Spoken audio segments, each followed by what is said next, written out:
साठी म्हटलंय न चौर्यहार्यम न राज्यहार्यम न भातृभाज्यम न च भारकारी वये कृते वर्धे देव विद्याधन सर्वधन प्रधानम. म्हणजे ज्ञान अशी गोष्ट आहे की ही राजाद्वारा हरण केल्या जाऊ शकत नाही, कोणी याची चोरी करू शकत नाही, भावाभावांमध्ये याची वाटणी होऊ शकत नाही. आणि जेवढं हे संपत्ती व्यय केली, जेवढं दिलं, मॅडम आजही देतात, हे सगळेजण आजही देतात संपत्ती आमच्या पुढे बसलेले, आणि जेवढी संपत्ती यांनी दिली तेवढी जास्त संपत्ती तयार होते ज्ञानाची. आणि म्हणून ज्ञान हे सर्वात महत्वाचं, सर्वात प्रधान असलेलं ऍसेट्स आहे आपल्याकडे. आणि मुलांनो, हे ऍसेट मिळवणं काही सोपं नाही. अगदी मागच्या 100 वर्षे 125 वर्षापर्यंत तर अजिबात सोपं नव्हतं.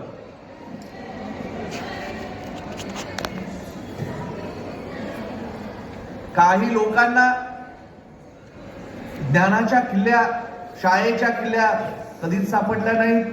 महिलांसाठी तर अत्यंत जास्ती रेस्ट्रिक्शन्स होते. सावित्रीबाई फुलेंनी ते कवाडं उघडी केलीत. आणि आज समाजातील प्रत्येक थराला,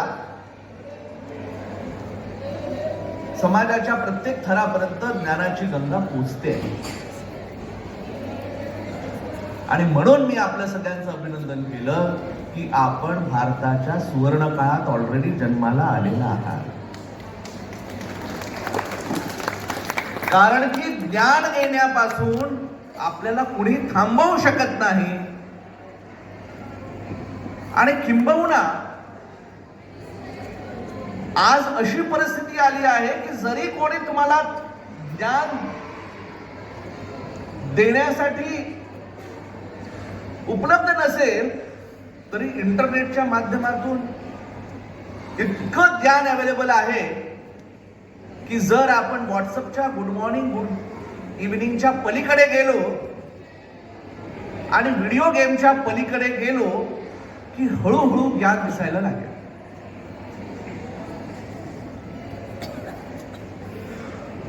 विज्ञान आणि तंत्रज्ञानानं आपल्या सगळ्यांना खूप फायदे करून दिले, परंतु त्याचे जे नुकसान आहेत ते जर आपण समजले तर विज्ञानाचा उपयोग आपण शस्त्र म्हणून पुढे जाण्यासाठी करू शकतो. आज आपल्यापैकी अनेक लोक व्हिडिओ गेम्स मध्ये वगैरे फार आवडत असतात. विशेष करून मुलांना फारच आवडतात व्हिडिओ गेम्स. स्क्रीन टाइम हळूहळू वाढतोय. इन्फॉर्मेशन एवढी जास्त होतोय की त्याच्यात नॉलेजच सापडत नाही. आणि म्हणून भारत हा केवळ साक्षर लोकांचा देश होतो की काय आणि शिक्षित लोक सापडणार की नाही, हा एक मोठा प्रश्न आपल्या पुढे येऊन ठेपलेला आहे. कारण की जगाने आधुनिक तंत्रज्ञानानं आपल्याला बाजार म्हणून समजलेला आहे. आज आपण सगळेजण व्हॉट्सअप वापरता, गुगल वापरता, सगळे वापरता. हे फुकट जे आपण वापरतो त्याला कॉस्ट आहे. त्याला ही कॉस्ट आहे की मी आपल्याशी काय बोलतोय हेही गुगल बाबाला माहिती आहे, आपण एकमेकांशी काय बोलताय हेही सगळ्यांना माहिती आहे. आपली प्रायव्हसी ही पूर्णपणे समाप्त झालेली आहे. आपले विचार, आपले चॉईसेस, आपले शॉपिंगचे चॉईसेस असतील, बाकी असतील, हे सगळे विकल्या गेलेले. आपण बोला आणि त्या प्रकारचे थोड्या वेळानंतर तुम्ही पाहिलं तर त्याच प्रकारचे तुम्हाला ऍडव्हर्टाइजमेंट दिसतील. याचा अर्थ कोणीतरी तर आपलं प्रोफाइलिंग करत आहे. देवाच्या पलीकडे कोणी दुसरा अदृश्य माणूस तुमच्याकडे लक्ष ठेवून नक्की आहे. आणि म्हणून जर तुम्हाला या जगावर राज्य करायचं असेल तर कन्झ्युमर म्हणून नव्हे तर ओनर म्हणून करावं लागेल. म्हणून व्हिडिओ गेम खेळण्याच्या भानगडीत जास्त न पडता व्हिडिओ गेम तुम्हाला बनवता येतील का हे बघा. कारण की चायना पासून अनेक राष्ट्र व्हिडिओ गेम्स बनवतात. एंटरटेनमेंट मध्ये कोरियाच्या फिल्म्स एवढ्या चाललेल्या आहेत की तिथले ऍक्टर्स हे लोकांना जास्त माहिती आहे. दिस इज हे कन्झ्युमरिझम आपल्याला कन्झ्युम करून टाकतं. आणि म्हणून जर आपल्याला खऱ्या अर्थानं महासत्ता बनायचं असेल तर हेही पाहिलं पाहिजे की आपण टेक्नॉलॉजीचे सर्वंट होता कामा नये तर टेक्नॉलॉजीचे मास्टर झालो पाहिजे. आणि म्हणून येत्या काळामध्ये या टेक्नॉलॉजीचा मास्टर कसं होता येईल. ही टेक्नॉलॉजी एका घोड्याप्रमाणे आहे जो उद्दंड आहे. त्याला कंट्रोल करणं सोपं नाही. परंतु एकदा का त्या घोड्यावर सवार झालं की राजपद मिळाल्याशिवाय राहणार नाही.